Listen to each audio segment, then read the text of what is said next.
Waste جو ہے، یعنی یہ میں بتاؤں آپ کو کہ یو ایس اے میں جو ٹوٹل آبادی ہے اس کا 60% پروٹیسٹنٹ ہے، یو کے میں بھی یہی صورتحال ہے، اور کچھ اسکینڈینیوین کنٹریز میں یہ تعداد 70 اور 80% ہے۔ اب ان لوگوں کا کیا عقیدہ ہے جو کیتھولک سے تھوڑا مختلف ہے، وہ یہ ہے کہ یہ کہتے ہیں کہ حضرت عیسیٰ تشریف لائیں گے قیامت سے پہلے، اور اس کے بعد وہ اتریں گے بیت المقدس میں، اور اس میں یہ ہے کہ اس سے پہلے یہودی وہاں پر داخل ہوں گے، ہو چکے ہوں گے، اور انہوں نے چوتھا ہیکل تعمیر کیا ہوگا، اور حضرت عیسیٰ جو ہیں اس کے بعد وہاں جب آئیں گے تو پھر دجال اپنی فوج کے ساتھ آئے گا، مقابلہ ہوگا اور وہ شکست کھائے گا، اور اس کے بعد حضرت عیسیٰ جو ہیں وہ پرامن طریقے سے آسمان پہ دوبارہ تشریف لے جائیں گے، اور تمام وہاں جتنے یہودی ہیں اس وقت تک کرسچنز ہو چکے ہوں گے۔ تو یہ فیتھ کی بات ہے، لیکن ظاہری بات ہے جیسے میں نے آپ کو بتایا کہ اب یہ فیتھ کے ایشوز جو ہیں جو نیچے ہوتے ہیں عوام میں، اور اوپر جو طبقات ہوتے ہیں حکومت میں، جن کے نزدیک معاشی اور سیاسی ڈومینیشن جو ہے وہ مین کنسرن ہوتا ہے، تو اس نے جو ہے یہ صورتحال پیدا کی، اور پھر 1948 میں اسرائیل بنا، جنگ ہوئی عرب کنٹریز کے ساتھ، اور اس کے بعد پھر یہ 16 کے قریب جنگیں ہوئیں، اور ان کی باؤنڈریز جو ہیں وہ بڑھتی چلی گئی، اور اس کا وہ آبجیکٹو کیا تھے امریکہ کے کہ پورے عرب کے ریسورسز کو اسرائیل کے ذریعے کنٹرول کیا جائے، ادھر سے انڈیا ہے جو اس کے ساتھ تھا۔ تو یہ جو چیزیں ہیں یہ مل کر اب یعنی اس میں مذہب، جو آپ کے بلیوز ہیں، اور پھر آپ کی معیشت اور آپ کی سیاسی ڈومینیشن، یہ ہے لڑائی جو اسرائیل کو سامنے رکھ کر امریکہ اور ویسٹ جو ہے وہ لڑ رہا ہے، اور اس میں یہ تمام چیزیں سامنے آ رہی ہیں۔ اب ہوگا کیا؟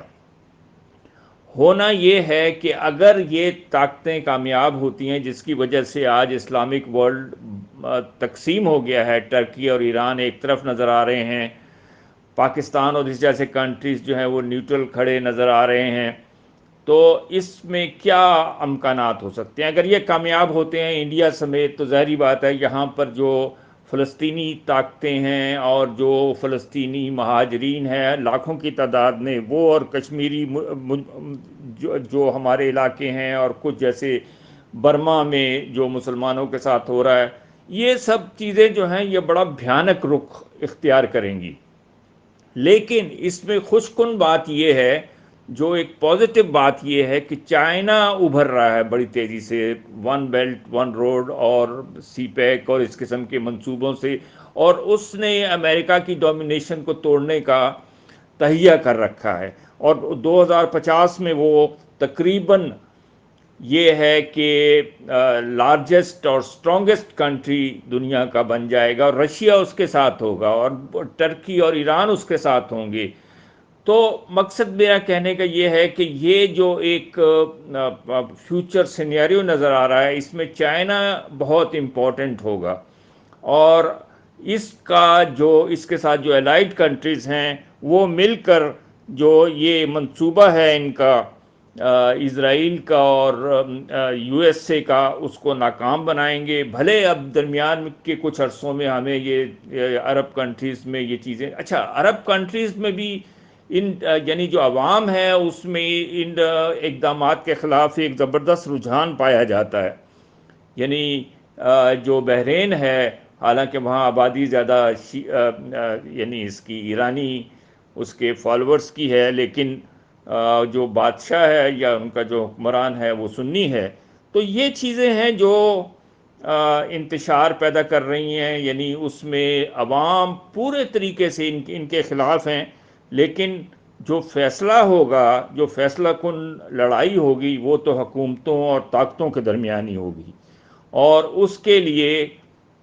جو آنے والا وقت ہے، یعنی جو 2050 آپ سامنے رکھیں اور اس کے درمیان کا عرصہ سامنے رکھیں، تو اس میں یہ تمام فیصلے ہمیں ہوتے نظر آ رہے ہیں، اور favourably China is going to win, اور اس کے جو امریکہ اور جو اسرائیل کے جو عزائم ہیں وہ ناکام ہوں گے. شکریہ.